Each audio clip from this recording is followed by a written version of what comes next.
All right, everybody, let's learn the ABCs, if you will, and the 1, 2, 3s of my method of playing piano, okay? Now, I promise I'm not going to bore you with a bunch of whiteboard type of teaching, all right? But I teach this just as I would with a student sitting right here in the studio, okay? And there'll be handouts and stuff and printable documents and PDFs to help you. But I just kind of want to talk you through this on the whiteboard, all right? And then we'll get right to the piano. But it's important that you understand this. So you'll hear me say over and over, and you saw it in the webinar before you joined the course, that I think the piano is very simple because it's repetition and it's a whole lot of the same patterns over and over again. All right. Well, I just want to quickly show you kind of what I'm talking about. And again, you're not going to get this immediately, but as we go through the course, it's just going to become second nature to you, and it's so much easier than reading music. All right.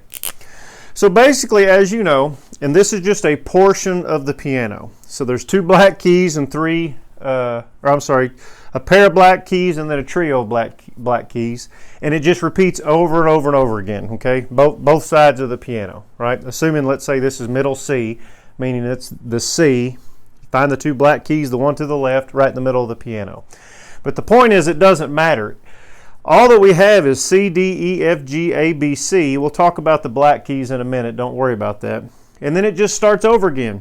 C, D, E, F, G, A, B, C, D, E, F, G, A, B, C, D, E, F, G, A, B, and so on and so forth, all right? So once we learn these core letters, you heard me say if you can get from A to G and count from 1 to 8, you're good. Well, that's exactly right. I wasn't kidding, okay?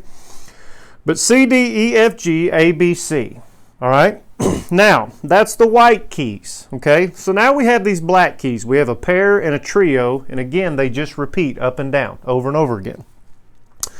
And you may have heard over the years that there's some things called a flat and a sharp.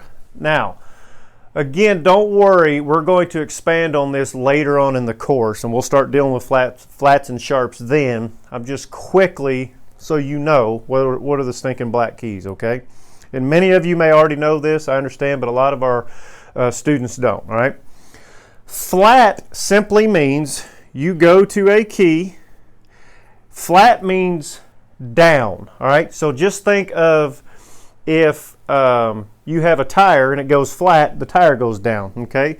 So if I'm in G and I go what we call a half step down to the black key, that is now a G flat, okay? So these black keys in between this F and this G is a G flat, okay? That little B just means flat. Again, don't worry about it. Sharp, think of if it's sharp, it's cutting, it's up. Sharp means up, all right? So the black keys can be a little confusing because they have 2 names. So not only is this key here a G flat, it is also an F sharp, okay? For purposes of how we play and what we do, it does not matter what you call it, all right? Typically, you're going to hear musicians refer to it as the flat. If I'm playing here, I'm going to refer to it as G flat or A flat. You don't hear a lot of musicians say they're playing in G sharp.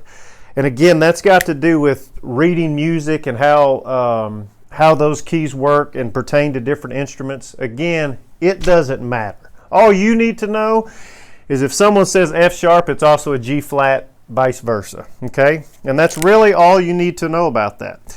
So in A, so in other words, the black key here is an A sharp, but it's also what?